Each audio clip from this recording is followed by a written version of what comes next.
teach. My title is I Am a Spender Always. Well, that's probably most people, but God doesn't want you to be a spender. The Bible doesn't teach you how to be a spender. The Bible doesn't teach you how to just be lousy as a steward. The Bible talks about good stewardship. And I wanted to talk tonight about stewardship, and we're going to talk about finances because we are busy in a series of money.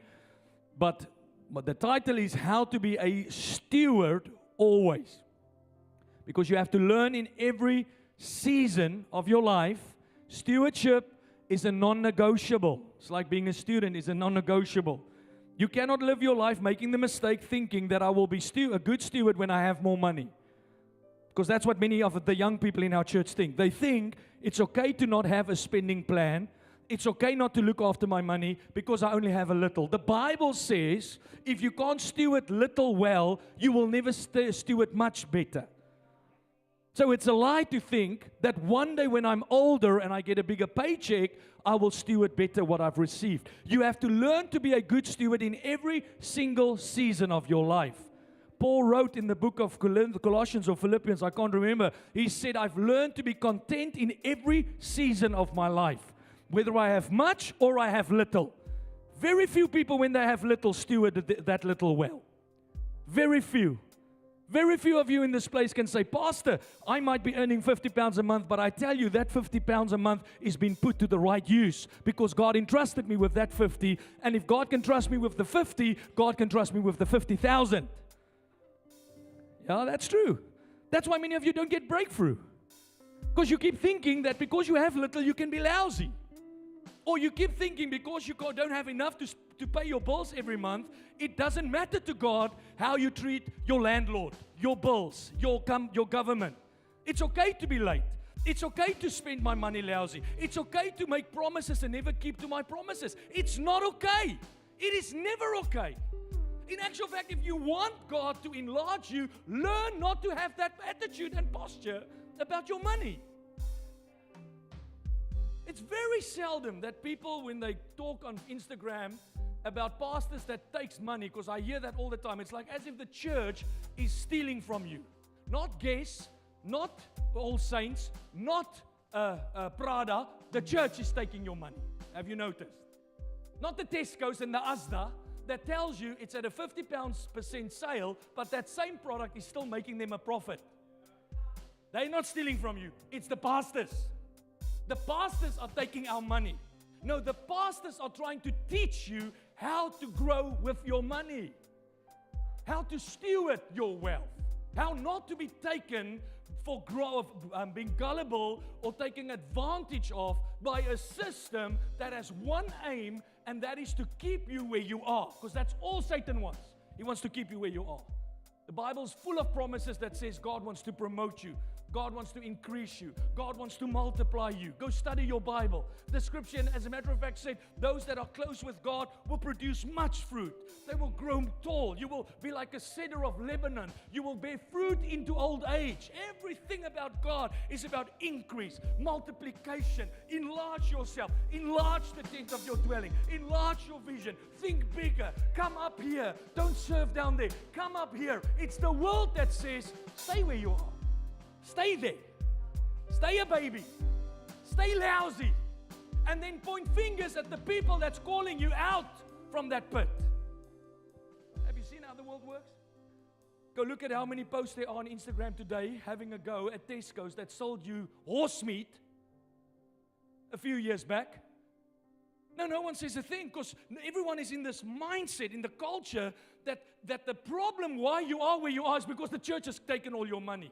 No, the church is the only place that's actually trying to teach you what to do with your money. Because when you work money right, you get what God has for you. You know, money is such a big deal that Jesus said that if you're not good with money, you cannot be entrusted with the true riches of the kingdom. Not good at making money. Very few people are good at making money. He was talking about how you work with money. So don't feel guilty tonight because you're bad at investments and maybe you've tried a few things. I've tried a few things that didn't work out. That takes time. It takes years to grow in that knowledge. I'm not talking about being good at acquiring money. I'm talking about being good at what you do with what you have. How are you with that 50 quid? How good are you with that 500 pounds? Because I want to say to you tonight, if you think God's going to use you to change the world, but you cannot pay your bills on time, you are mistaken. You are mistaken. You are mistaken thinking as a youngster, when somebody gives you a car or your parents that pays your tuition for university, that you can just spend and violate that gift and violate that great privilege, and it will not come at a great cost somewhere. It's nuts of you to think that the government gives you handouts like they do, which I don't agree with. But that's their decision. And you see how people are taking advantage of a system, and how people are milking a system, and no one thinks anything of it, but it's the pastors and the churches that wants to take our money. No, it's the pastors and the churches that's telling you, you've got a wrong mindset. You're thinking inappropriately about money. That's why God cannot use you. That's why God cannot bring more authority to your life. That's why you can't teach anyone effectively. That's why no one catches from your life, because you are unfaithful with an unrighteous thing called mammon, and there's true riches that is only unlocked when you treat mammon correctly. That's not my teaching, that's what Jesus said. Are you there? So please don't make the mistake to think that I should be more faithful when I have more. No, faithfulness is faithfulness. And as you are faithful with little, you should be faithful with much. In actual fact, the Bible says, we'll get to this later, he who is faithful with who is another's will be entrusted with more. Because that's another thing. How faithful are you with what is not yours? How faithful are you with your boss's petty cash policy? How faithful are you with the equipment that the company gave you to earn them more wealth? Or are you using what you've received for your own gain, stealing, cheating the system, thinking that God is going to enlarge you because no one has caught you? Listen, the Lord has seen. The Lord has seen. What's wrong now? What's wrong? Must Pastor not talk about these things? Because we come to work, we call international with our boss's phones. We take time that is our employer's time. He pays us to do a certain job, but we don't do his job or that job. Then when we get the computers, we don't take care of the computers. You can tell me anything. I'm a pastor. I work with young people. I see how young people treat stuff. They don't care. I get into cars. I got into a car last week. Here's an iPad lying on the front floor. I'm literally in the car, standing on the car on the carpet, and I'm like, what the heck is this? It's an iPad. That thing costs 700 pounds. Now I see how my boy treats our stuff. How David just throws a remote control away. And when you ask him, where's the remote control? I don't know, get another one. Because that's what kids do. My question is, why does some of you still think like that? You're an adult. You're not a kid anymore. Say steward. You have to be a good steward. You can't make this mistake. You can't think that more equals more faithfulness. That's a deception in believers. They say that, Pastor, the reason I don't steward well is because I don't have much. No, you don't have much because you don't steward well. You've got it the wrong way around. Pastor, I don't know what's wrong. Why does my boss never want to trust me with more? Why do I never see increase around my life? Let's talk about stewardship. Let's see how you spend money. Let's see how you handle yourself around money. Because people are very lazy around money. People are very careless when it comes to money. And many people fail to understand that that is actually the reason why you are stuck. Because what you do with money says everything about you. If you want to know where your heart is at, look at your spending. If you want to know what's the most important thing in your life, look at your spending. If you want to know if you fear God and you love God, look at your spending. Everything. Money answers all things, the scripture says. Jesus, as a matter of fact, says, where a man's heart goes, his treasure goes, his heart follows. Your spending even affects your heart. It affects the devotion. It affects your affection to God. That's why Jesus said, you cannot content with loyalty to mammon and loyalty to Him. Because it affects every part of your life, money. Are you there? If you cannot steward the little correctly, you will never be able to steward much correctly. Luke 16 verse 10, the Bible says, one who is faithful in very little is also faithful in much. That's a fact. You know, when you start a church like we've built CRC Edinburgh for the last 10 years. This was our 10-year anniversary. One of the most difficult thing, I'm going to talk from a pastor's desk, one of the most difficult things, and I'm sure it will be the same of business, is when you have a big church, you've got great resources to pick from. Think about it. Let's say there were 6,000 people in the church and you needed a guitar player. You didn't have to suck this guy up. I could get a better guy. That's a joke, man. He's very good. We love him. And he will still be here when the church is 6,000 because of an attitude. He's got the right attitude. Because attitude takes you in life. Bad attitude keeps you comfortably where you are. It's like a flat tire.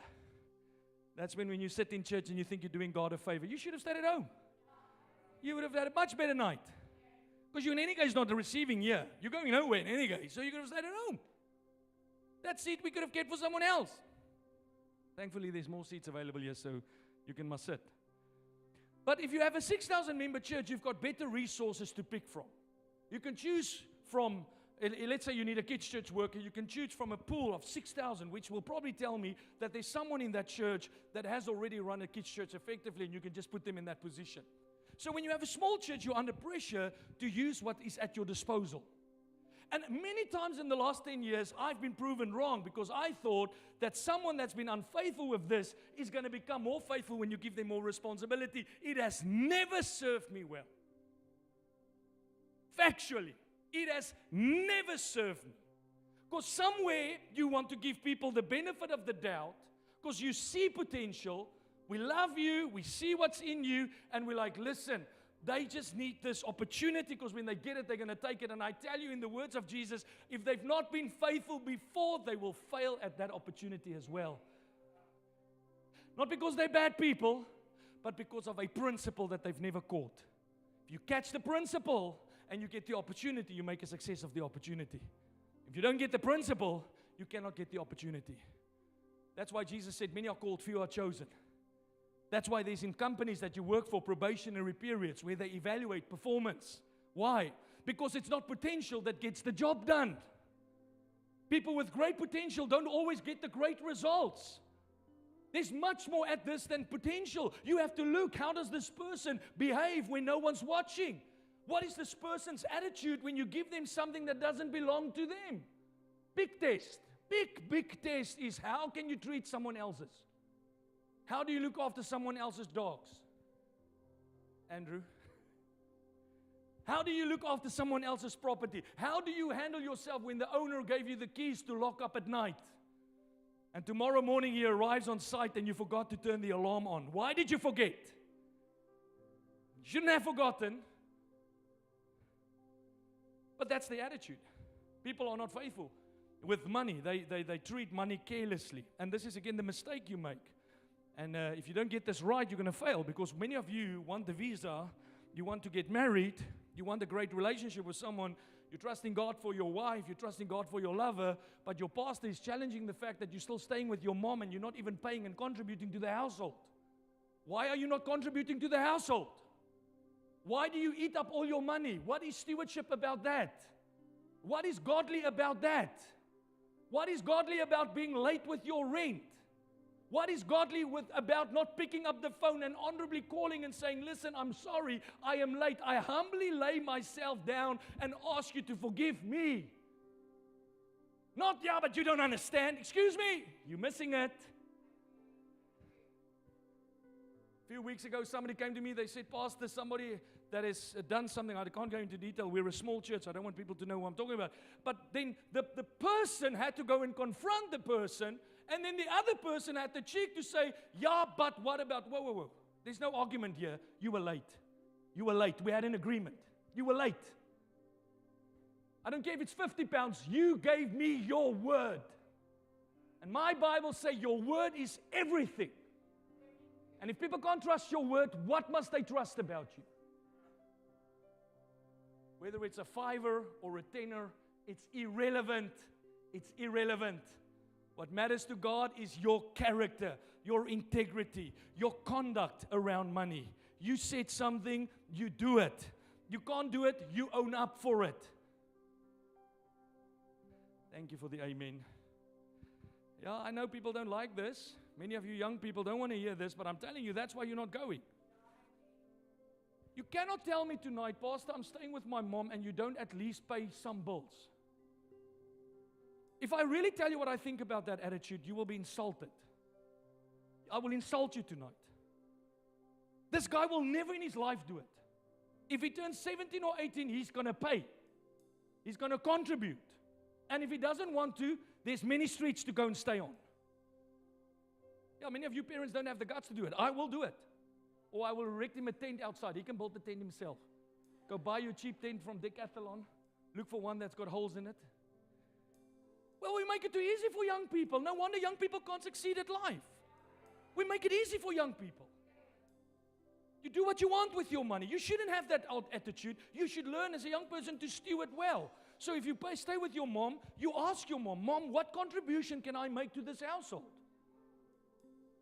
And if mom says 500 pounds and you don't want to do it, Arthur, you can relax. You're still in school. I see he's sitting here making plan. I'm going to cut the grass. I'm going to da-da-da-da. Well, that's the right attitude to have, but you don't have to worry. When you're still under your parents' authority, I'm talking about those of you that's in past, your almost said puberty. Although some of you look like you're still pubertying in your 25s by your behavior. Zero, you say you're an adult, but you act like a baby. There's nothing adult about you. Nothing adult about you. When last did you come and act like an adult? When last did you say, what can I do to contribute? Because that's what adults do. That's what adults do. Everyone wants to be called an adult. Don't treat us like children, but you treat people like children that act like children. Listen to me. Everything in your life, if you want to know your success can be evaluated how you handle money. Everything. Everything. If you sit here tonight and you're 24, 23, and you don't learn how to steward your wealth right, you will never succeed. You cannot succeed. I say to the women in our church, don't get married to someone that cannot at least have some basic principles of money in order, because it's not going to get better when you get married. It doesn't change when you get married. It becomes exponentially negative if you get married. So don't think if you marry a woman that's good with money and you suck at it, that it's going to get better. No, it's going to get worse. So you want to confront this thing in your life. Because it's an attitude problem, nothing else. It's an attitude problem. Your attitude around money. Your attitude around your faithfulness with what God has entrusted to you. If God gives you £1,000 a month, if it comes through a government grant, it comes through a parent, or you at university, your parents bless you. If it's a gift from the church, I bought 2 cars in the last 2 years for people. How you treat that car is critical to God. Critical. I don't care what car it is. It could be a banger from Mars. If God gave you that, you treat that thing with tremendous value, respect. Why? Because it matters for the next season of your life. It matters where you go for the next season of your life. So being a good steward has nothing to do with your net worth. It has everything to do with your financial integrity and character. You know, we have a policy in our church for volunteers and how people spend church's funds. Because as shocking as this may sound to you, the more I've been in this journey as a pastor, the more you realize the state of people's attitude with money. I remember when we started the church, I thought, listen, you don't have to watch people when they spend, just tell them how to do it. But then I realized, but they don't. They don't. You tell people stay within a bad budget, they don't stay in the budget. You tell people, listen, can we get a receipt by the end of the month? You don't get the receipt by the end of the month. They send the receipt 6 months down the line. And they send it when they are under financial problem, and they now need money, and the church needs to help because I paid for this back in December, but they fail to realize that your integrity is failing you. It's failing you. The worst thing some of you should get is a credit card. Worst thing you can get. Because I wonder what your credit card will look like after 6 weeks. Would you even know what you spend your money on? First thing I start with when I help people with their finances is, let's talk about your spending habits. Let's go see. Where do you spend? Because most people don't know where they spend their money. People will tell me, Pastor, I didn't spend much on food this month. I'm like, let's talk. How much have you spent? And then when you start looking, you realize that they've overspent on food. Because you just swipe and tap. And by the way, tapping has become, it's a great comfort, but it's a terrible budgeting tool. That's why many of you fail, because you don't realize how many times you've tapped today. When you handle cash, at least you've got a bit of an idea. I had £100 in the envelope, there's only 10 left. I've spent 90. When you tap, have you ever come to that point where you say, I couldn't have spent so much this month, and you look and you're like, what the heck did I do? It's a big deal. It's a huge deal. Young people, listen to me. I'm not having a go at you. It's a huge deal. Some of you have all the potential to change the world, but you're not advancing because you're not dealing with your lack of character in finances. You're not dealing with your lack of integrity. You say things too casually and you don't commit to what you say. You violate people. You violate relationships. You violate your commitments, and you never think for a second that there's a principle that I'm busy violating. Cannot violate it. Many years ago, I've got a friend in Glasgow that's helping our church. We've been in relationship for 10 years. So I've been very intentional. Every time we get equipment from them, we pay immediately. We pay cash. We don't owe any man. We have no debt as a church in this nation. We owe no man a cent. Ask Canada, the finances team, how I am. Pay before the time. Don't wait for payday and for someone to chase you. If the email has come, you are late. There's no email that should come because it's your responsibility. No one should chase you for money, ever. So now we're paying every bill. This guy's been helping us build. He helped us with all of this, what you're seeing back in the day when we purchased it. And then the next day, I get an email from this company to say, you are outstanding with a bill, £50. It was only £50. I'm immediately grieved. Called them. I said, excuse me, I don't know about this £50. It's not ours.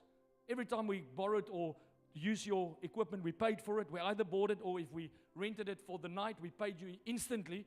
And they said, no, it was your team.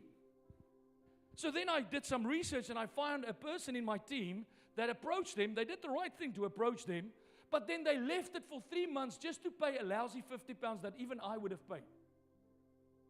Violated. When we used to pray there in that prayer meeting, what was it called, there by Dalkeith? We had a Friday morning prayer. Yeah, this is years ago. Most of you were not in our church. We were praying every Friday morning. Suddenly I get a year later a bill from a company that says, you guys are delayed in your payments. I'm like, what do you mean? We didn't even talk about payments. And then I realized that people in the team approached the company, made commitments to pay them, and 6 months later they just didn't bother to pay the bills. Now, do you want to know where all those people are today? They have gone nowhere. They've gone nowhere. Because people think that you excel in the kingdom because you do what is important to you. But in God's kingdom, you excel because you do what's important to the king. That's called obedience. Working harder is not obedience. Throwing more seed in the offering because you don't want to deal with your lack of budgeting is not obedience. Lousy spending is not obedience. You can leave the church because you don't like what I say tonight, but guess what? You still sit in the same boat, even in that church, and years from now, you will still be as frustrated as you are tonight because you don't have anything to show of this life of increase that the Bible promises us. And all you had to do was just simply adjust. That's the cool thing about God. Just adjust. You don't have to even go and fix your problems. You don't even have to go back into the history and the past and go and fix it. All you have to do is say, Lord, from this moment on, from this moment,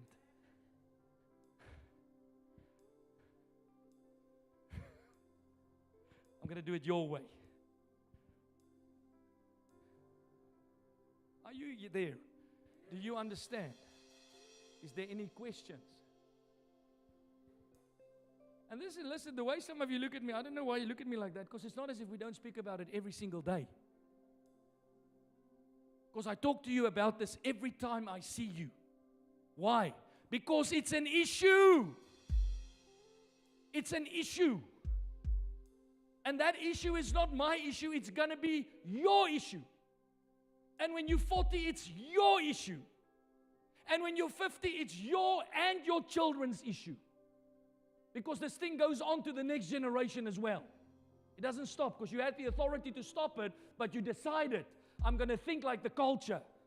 I'm going to blame the world for my lack of financial resources. I'm going to blame the people around me for my lack of financial integrity. Instead of saying, you know what, I'm going to own up. I'm going to repent. I'm going to change so that my children don't have to walk in the legacy that I had to walk in. That's a decision you can make. Say money. Yeah. You know, the world spends so much time talking about how to make more money. They should spend their time on how to handle yourself around money. How do you handle money? If payday is the 25th, you give to God on the 26th. That's it. It's a non-negotiable.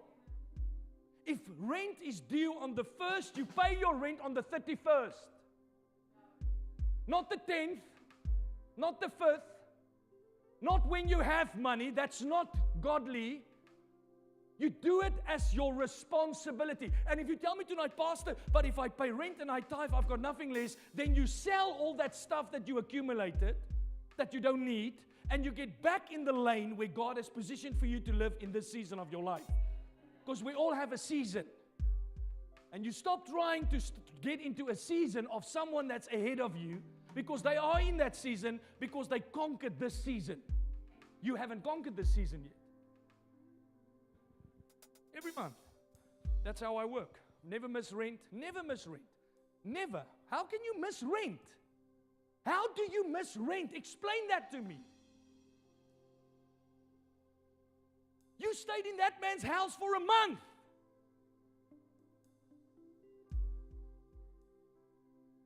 You know, a few months back, a few years ago, somebody in our church said, Pastor, I don't want to rent my properties to people in the church anymore. And I can't blame them. Because the worst people to work with is people in the church.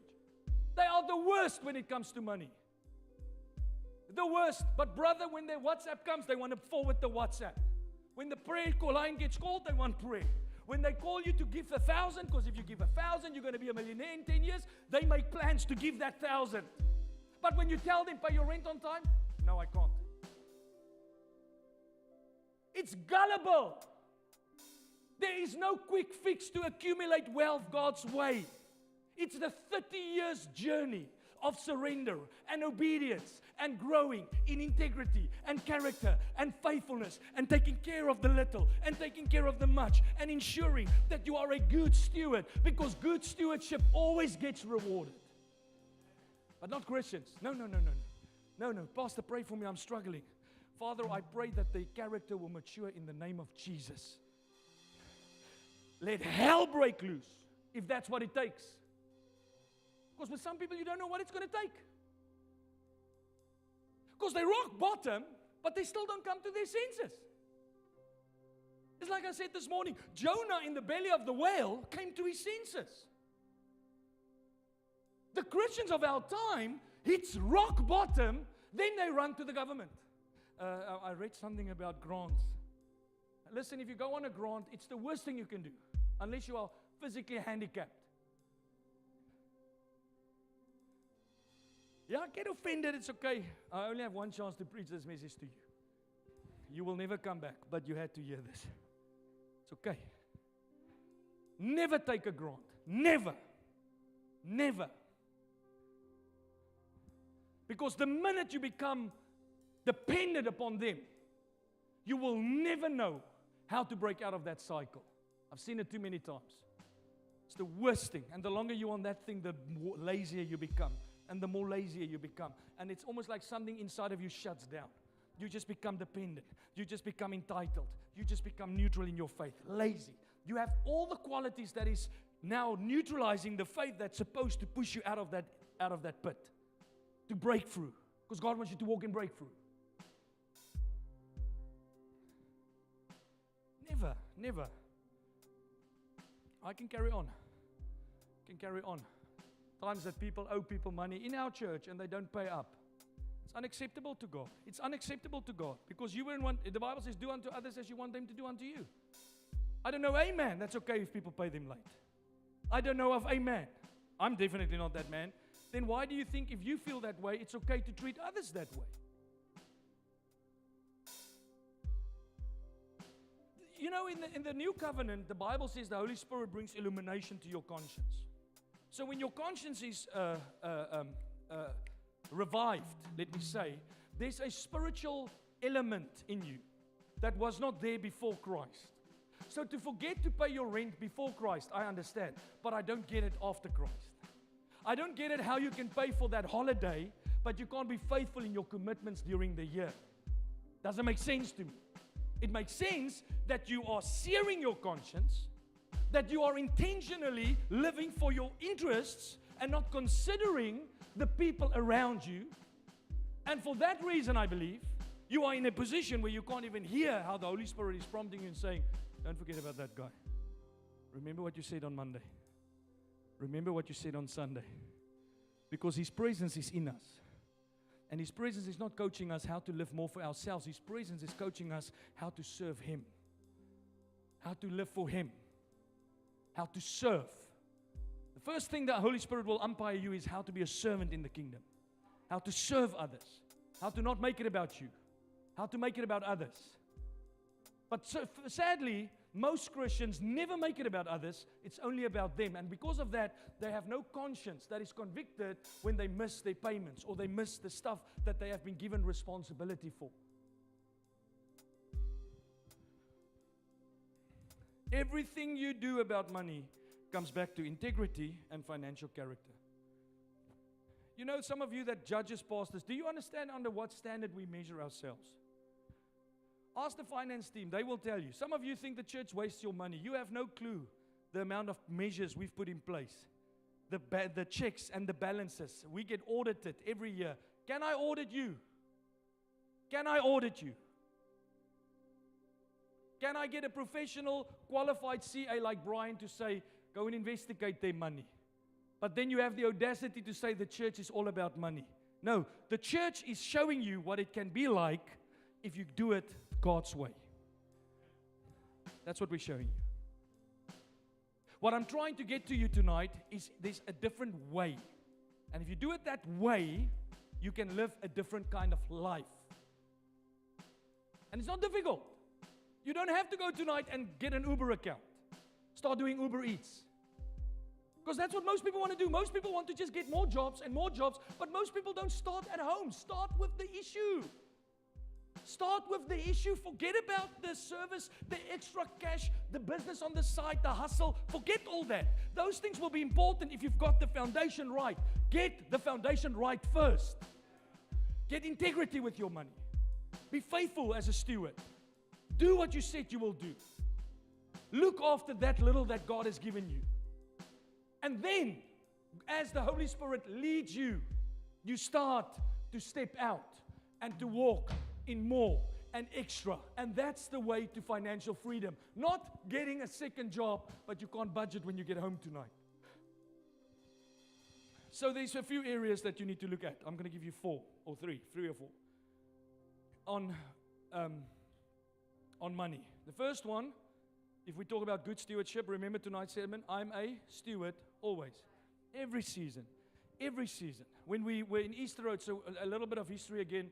I'm talking through the church. I can talk about my personal life, but I want to talk about the church for those of you that's been around a while. When we were sent into Easter Road, we did not have money. Our church had no money. We came through a COVID lockdown. The church took a hammering during COVID. That's why most churches closed down.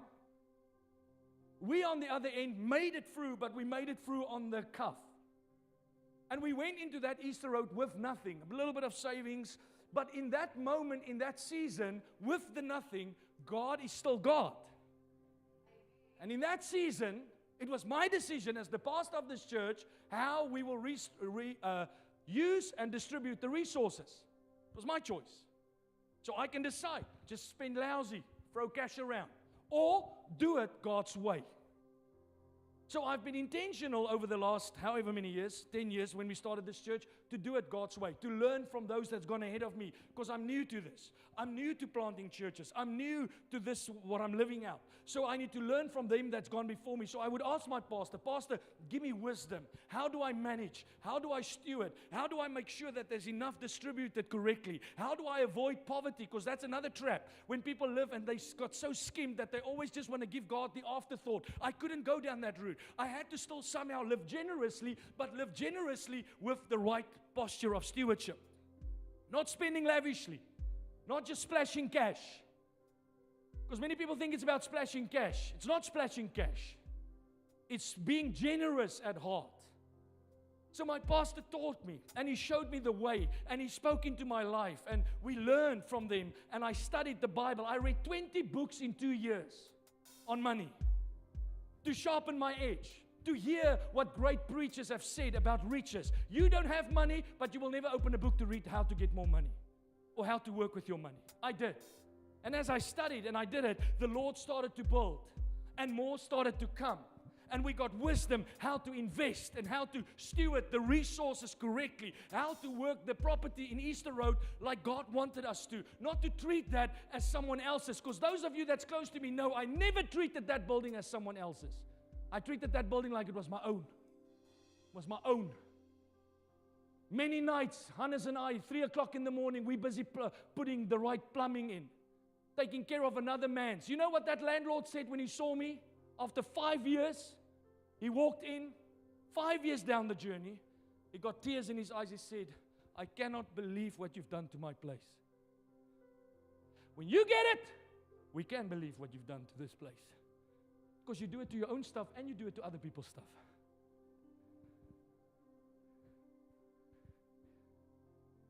That's why I don't fear the next chapter. I don't. I don't fear where the venue is going to come from. I don't fear where the money is going to come from. Because God said to me, as He said to you, He who is faithful in the little, I will reward with much. So I'm just like, Lord, bring it on. And if you really want to know if you've been faithful, if you want to know if you've been faithful, it's not the tap on your shoulder. It's when the tap comes from them. Like the landlord. It released me that night. He walked in, he had tears in his eyes. He said to me, I actually, in the meeting, Ian was there, Eric was there, we sat with him, and he said, listen, tonight, I've been humbled. And I'm like, why? He said, because I cannot believe how you treated my property. I'm like, that's how faithfulness gets rewarded.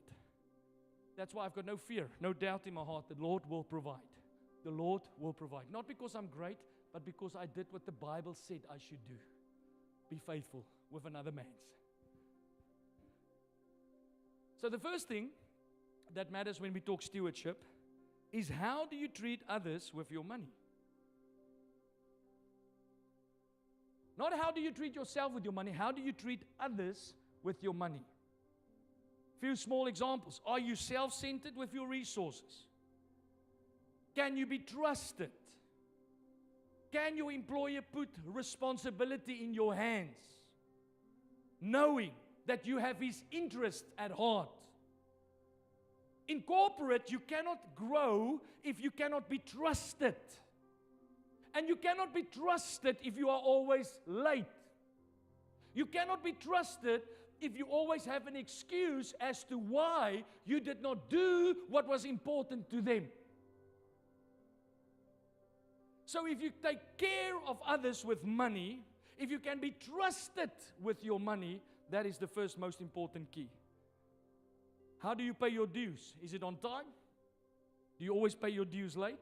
Even when I miss council tax, I email them immediately and I say, listen, I was traveling, I got home today, the money will be into your account tomorrow.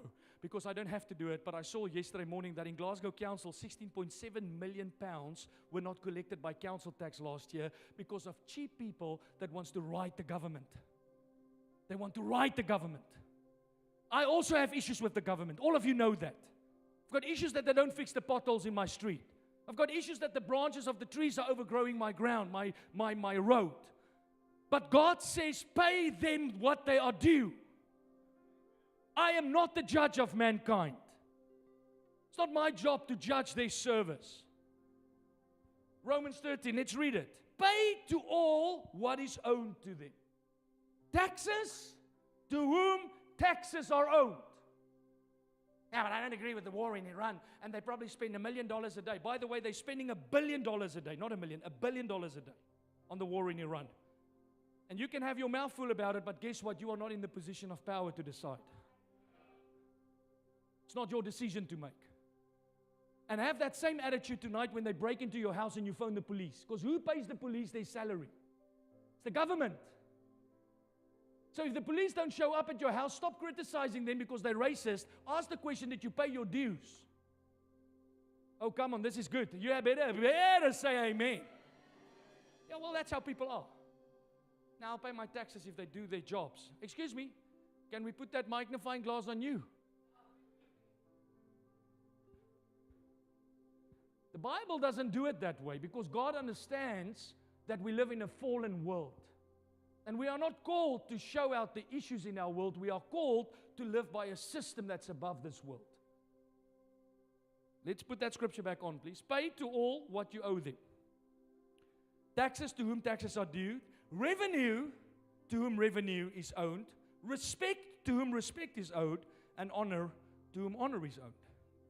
So you have to pay your dues on time. If you're always late with your rent, you are stuck. You are stuck. You're a lousy steward. You can pay your tithe, please, and listen to me. Tithing is not your cop-out from your responsibilities. Some of you think your service to God is the reason why you can loaf at work. You should not loaf at work. It's your service to God that makes you an expert and an excellent vessel at your work. Church didn't make me less. Church made me 10 times the man I used to be. No, Pastor, I'm late with my rent. Why? Because I tithe. What are you talking about? The tithe then says that God will open the floodgates of heaven. Where did the tithe say steal from your employer or from your landlord so that you can honor God? That's not honoring God. How do you honor God by dishonoring your landlord?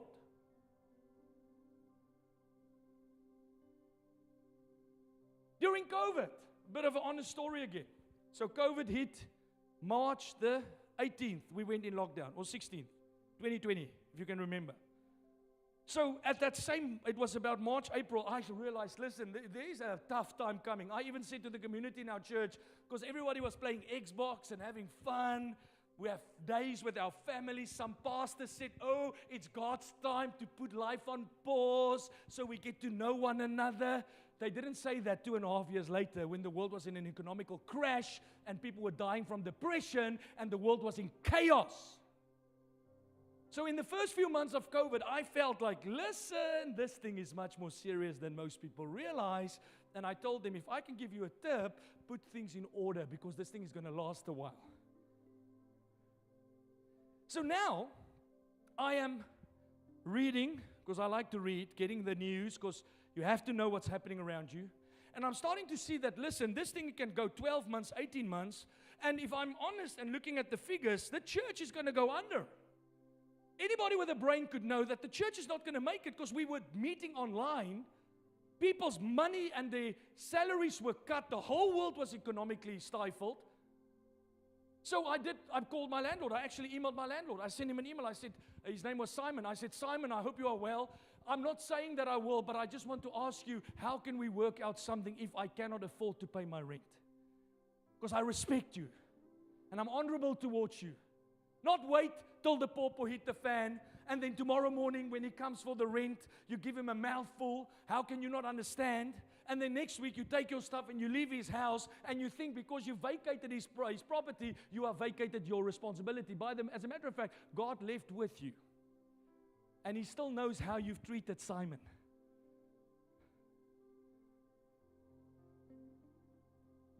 So you pay your dues on time. That's what a good steward will do. A good steward can be trusted. Can be trusted. You bought that car, you pay for that car. You told someone you're going to pay them, you pay them.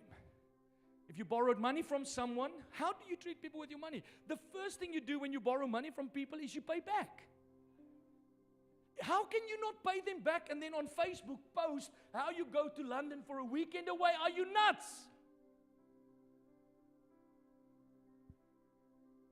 Maybe you don't respect them. Respect yourselves a little at least. Go to London. But make sure before you went, you told them, hey, I'm not going to London to vacate responsibility. Somebody blessed me, and I'm just going to go and take a break. But I promise you, my responsibility is still with you, to pay you the dues that I owe you.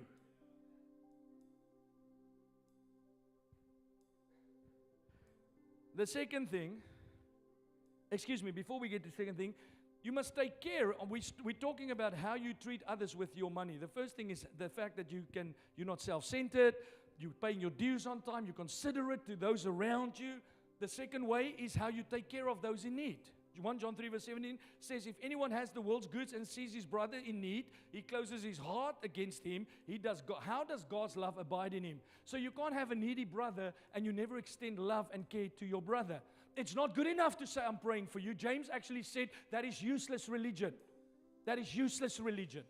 It's useless religion to tell a brother in need if you have it in your means to help them. I'm not saying that if you don't have it in your means, because sometimes we don't have it in our means, and that's okay to pray for them. But there are times when you have it in your means, but you are applicating the responsibility, because all that matters to you when it comes about your money is you.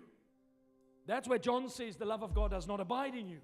Because the love of God will propel you or motivate you or stir you to serve that man and help in his needs. You love people more than you love money. I've seen this often. You know what I mean by that is it's amazing sometimes how people treat people and how people treat stuff. People have more respect for stuff than they have for people. And you have to learn with your money that the way you treat people with your money, the way you respect people with your money, is what unlocks the key to great stewardship, or the door to great stewardship. The second point is, how do you manage what you've received? Very important. It is critical. When you receive a reward, when you receive a bonus, you don't just go and pay off your credit card. You don't just run and spend. Listen, some people get a bonus Friday afternoon, by Saturday morning, gone. Because they've never taken the time to think it through. I've received from God, whether it's a bonus, whether it's tax payback or tax rebates, whatever it might be, and whatever I've received, there is a reason why God has given it to my bosom. So now you evaluate, you measure, you take stock. When you get a 5,000 pounds bonus, you don't just sow it into the building pledge. You take time, prayerfully consult the Lord. Lord, where must this money go? What is this money for? And you go and evaluate. You take stock. You don't just pay off your credit card, because now that your credit card is paid off, you have nothing left. So now you're going to do what you did the first time around, which is use your credit card to live the life that God has called you to live. And that's the cycle that keeps you in bondage, so you never get ahead. Because there will be times where God will say, stop, pause. Somebody called me a few months back. They said, Pastor, somebody blessed us with a significant amount of money. I want to use it to buy a car. I said, stop. Don't do that. They said, why not?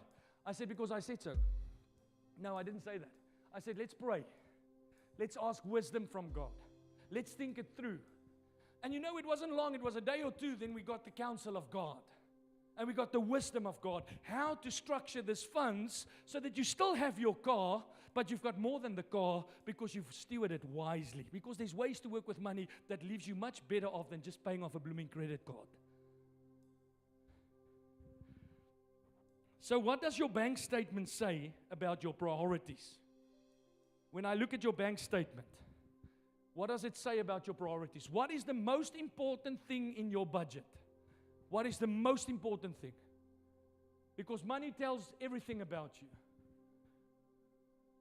Billy Graham said, and this was at the time when the checkbook was still around, a man's checkbook exposes his heart. Now it's your bank statement. If we put your bank statement on the screen, what will we come to see? Are you a man that is disciplined in your spending? Are you a man that's got structure in your life? Are you stewarding and managing well what God has given you? Do you have a spending plan? Do you have a savings plan? Do you have a stewarding plan? Do you have a budget, or do you just spend and then you can't understand why life is so unfair? Because you never have money. You never have money because you don't manage well what you've received. And too often, most people, by the time it's too late, they go into a reaction mode. That's when people start getting debt consolidation. They run to the bank. I've been there, my wife's been there, so I know what I'm talking about. You don't think straight. You don't pray straight. You just need to quickly fix the mess. And by doing that, you hasten into the next mess. So I've learned, never make hasty decisions. Even if you are in financial crisis, even if you've mismanaged, if you come to the realization, because someday you will. You might sit here tonight and think, this is not relevant to me, but at 32, when you have nothing but debt, guess what? Something clicks. And when that thing clicks, I challenge you tonight, wait. Don't run to fix it. Get to a program. Start to plan. Get God's mindset on money. Get God's way of dealing with money. Learn from the experts how to build yourself out of debt. Learn from the experts how to invest into a life that is not just filled with money in the future, but also great influence and great impact. Matthew 6 verse 33 says, seek the kingdom of God first and His righteousness, and all these things will be added to you. So the question you need to ask yourself is, are you living for pleasure and for leisure? And do you spend your money on the things that matters to God?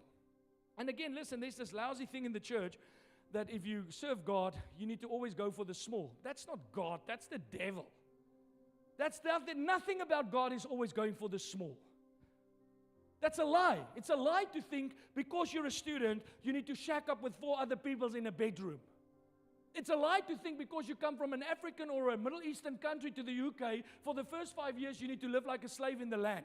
That's not the truth. That's a slavery mentality. It's a lie that you always have to drive the car that no one else wants to drive. And by the way, you spend so much on fixing that car, it costs you much more than my car.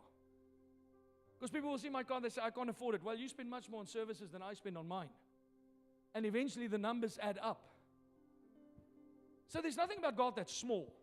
There's nothing about God you have to be average. You have to go and be the least and live the least. And everyone else around you can live large and you can't live large. You can live large. Well, I live large. You can live large. It's not an issue about money. The issue is about management. How do you manage? And then the question is, how are you inside when you have nothing? Because when I have nothing, I'm content with nothing. When I have nothing, Sunday morning, I preach the same gospel. I love the same church. I contribute in the same manner. You won't know my financial struggles because I've never been attached to the love of money. But if you are always affected by the lack of money, then there's work to be done inside of you.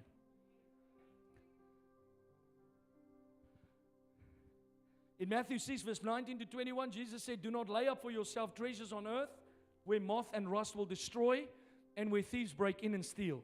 But lay up for yourself treasures in heaven. Say treasures in heaven. Where neither moth nor rust destroys, and where thieves do not break in and steal. For where your treasure is, your heart will also be. There is a biblical pattern for financial stewardship. You cannot find stewardship in the world. You need to get it in the Bible. There's a pattern. There's a pattern that made Abram complete. There was a pattern that made Isaac complete. There was a pattern that will complete your life. It starts with tithing, but it doesn't end with tithing. First thing God taught me when I got saved is to tithe. First thing. I didn't have this issue about what's the pastor doing with my money, because the Bible doesn't say find out what the pastor is doing with your money. The Bible says give into the storehouse. So I'm like, okay, well, I'm clever enough to know what that means, so I gave my tithe. And then God started to speak to me about my conduct. My conduct. How I treat people that I borrowed money from. When I said I'll do something, and then when the time comes to do it, you want to bail. Because your own interest has now taken priority. I had to deal with that. I had to deal with the fact that I was a yes man. I always said the right thing in the moment because I wanted to please people, but I didn't have the integrity to stand to what I said, or at least then go back and say I was misguided, or I misguided you, I misled you. What I meant to say was I can't do it. Can you release me from this obligation? Because that's what true integrity will do. And God had to teach me that. Then God had to teach me that you ain't going to save your way into prosperity. Have you noticed? Anybody here over 50 that can tell me their savings plan has set them free? Anybody over 40? Savings is for emergencies. Savings is not for financial freedom. Saving, as a matter of fact, is there. The experts will tell you, you save that you have 6 months' income in your bank. That's it for a savings account. So that when the crisis comes, you can manage yourself for 6 months. That's a good saving. That's good savings. So if your lifestyle costs you £2,000, you want £12,000 in the bank. that's your savings done and dusted. The rest of the money, God wants to teach you how to sow, how to expand, how to multiply, how to increase, how to become larger, how to live larger, how to expand your impact in the lives of people, how to bless people, how to be a blessing to your nation, how to be a blessing to the world. That will never happen if you don't get the first things in place. And very few people live beyond the tithe. They tithe. That's all they do, they tithe. That's all they do. That's all they do, they tithe. They don't save. They don't work with their money well. They don't know how they spend. End of the month, they tell you, I ask people so randomly sometimes, what's your food bill a month? I don't know. How should I know? Well, you eat every month. What do you mean, how should you know? Who buys your food? What's your fuel bill every month? I don't know. Well, no wonder you don't go anywhere.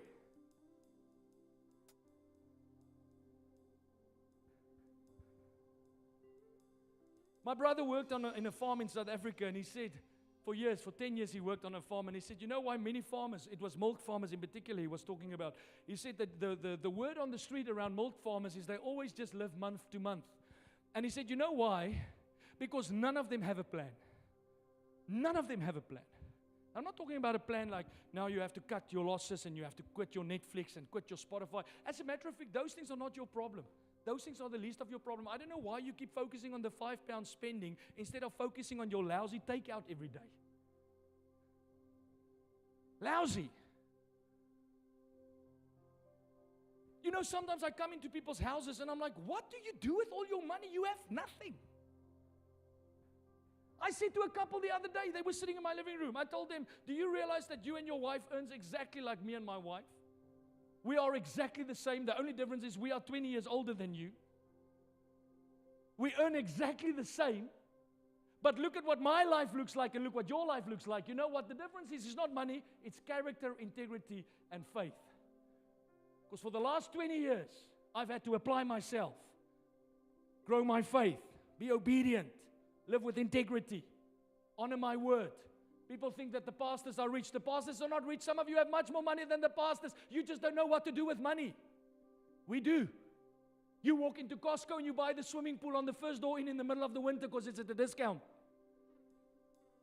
It's amazing to me how Costco catches people. And it's always the same tunnies that falls for it.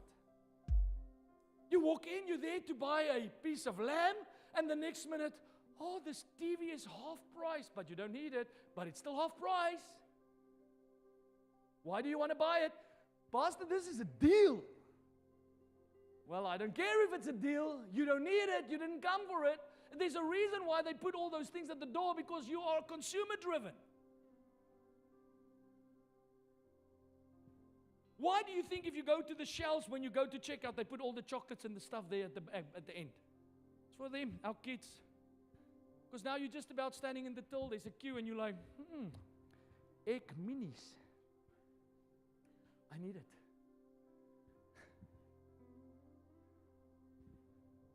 Is it egg minis? What do you call those little?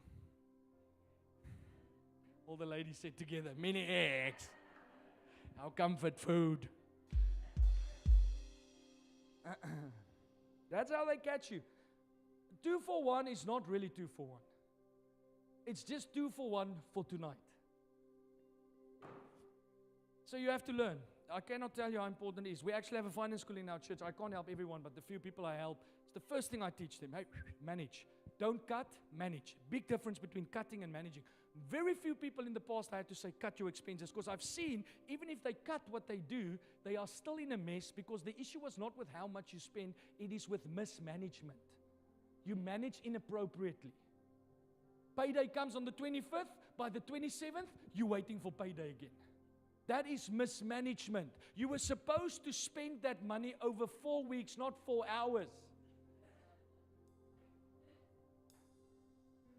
Because some of you are so not used to money. When it comes, you're like, you're like a child in a pet shop.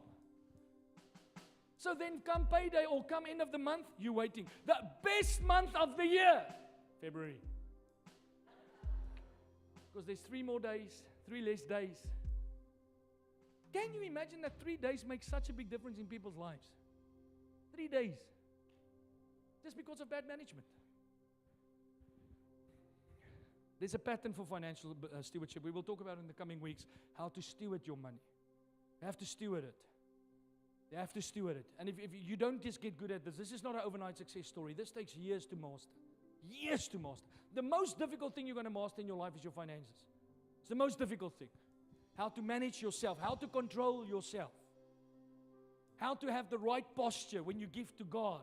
How to honor God, truly honor God. Not give because you have to. Not be always with the gossip and the slander in your heart, just giving because the church needs your money. But truly honoring the Lord. Honoring Him with the best of your increase.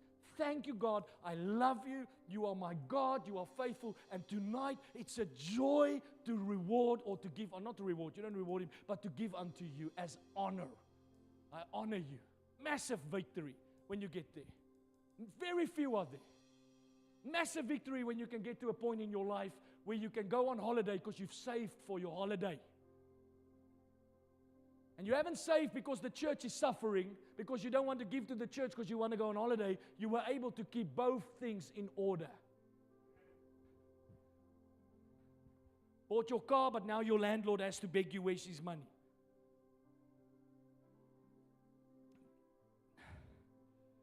Then there are the third point. How do you treat someone else's money? I have to finish. I didn't realize the time. Luke 16 verse 12, Jesus said, if you have not been faithful in what which is another's, who will give you that which is your own? Many of you should never start your own company because you can't respect the guy you're working for now.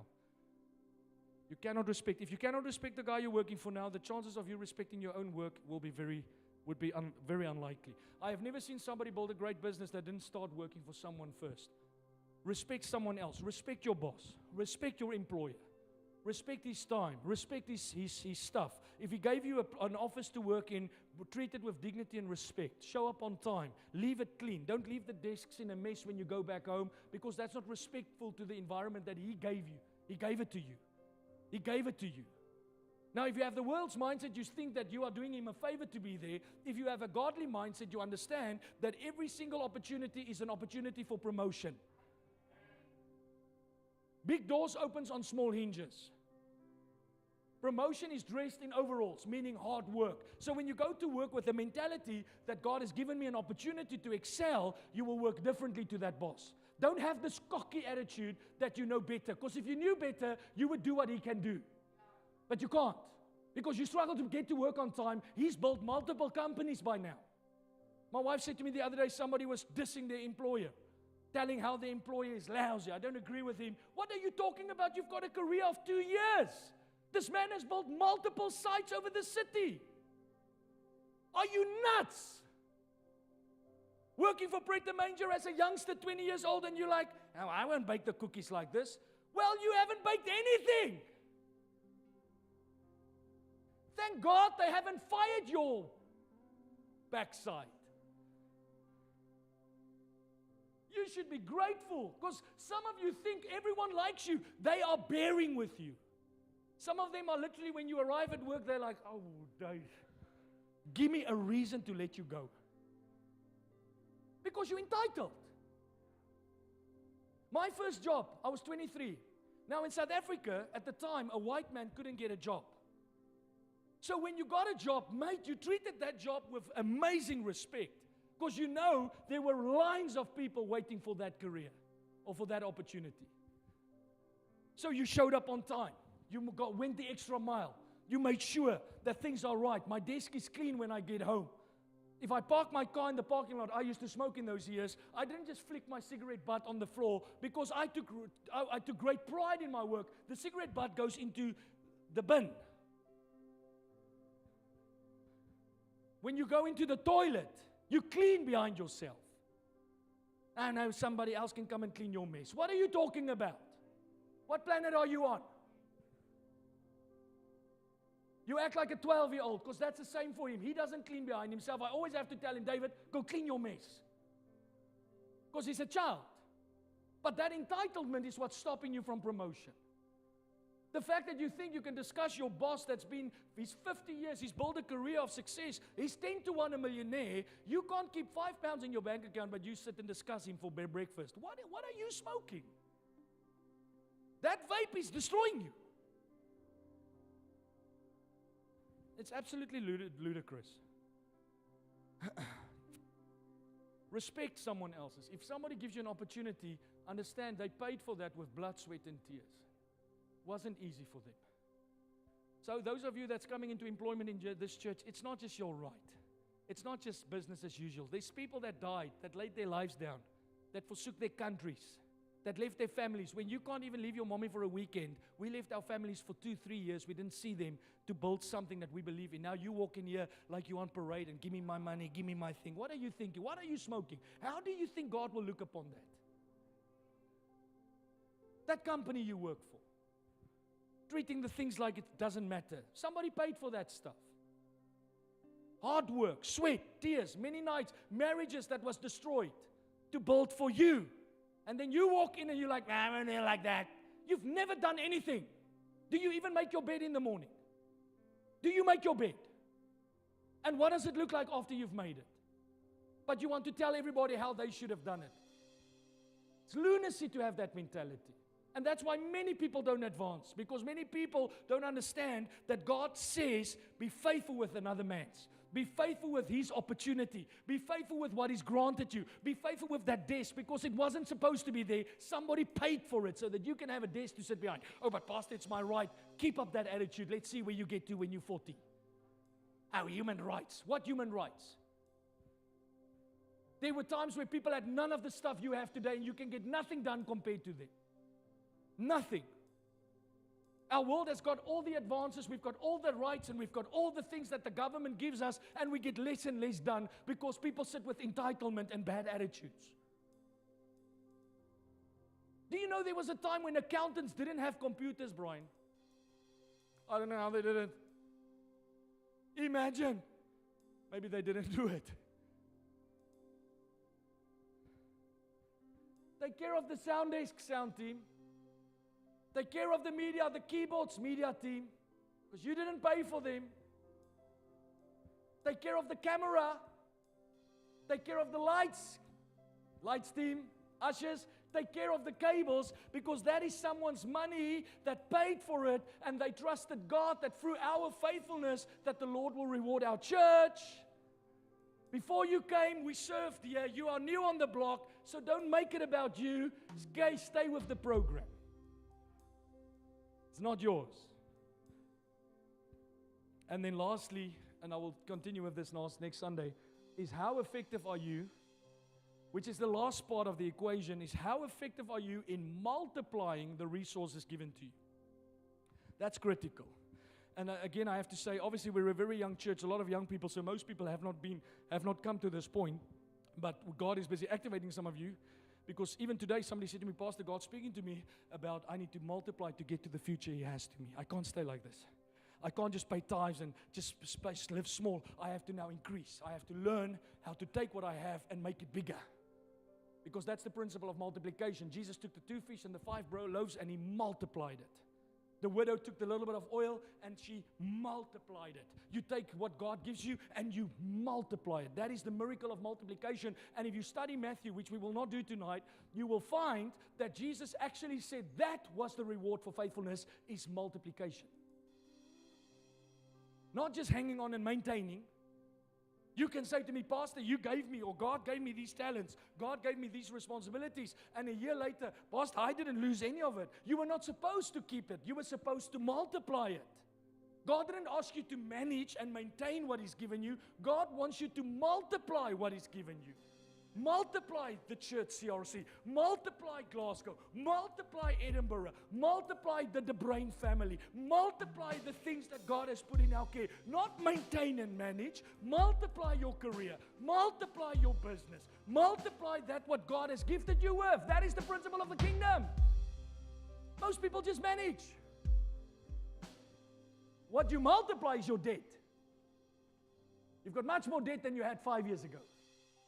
You've got much more debt than you had last year because it's multiplying, but the kingdom is multiplying what the Lord has given you. You have it, you manage it well, you steward it well, and then the Lord will teach you how to multiply it well.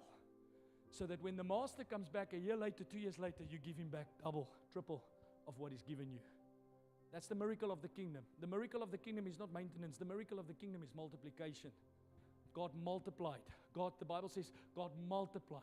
God multiplied. The believers multiplied in Jerusalem. The church multiplied. The fish and the loaf multiplied because it was the miracle of multiplication.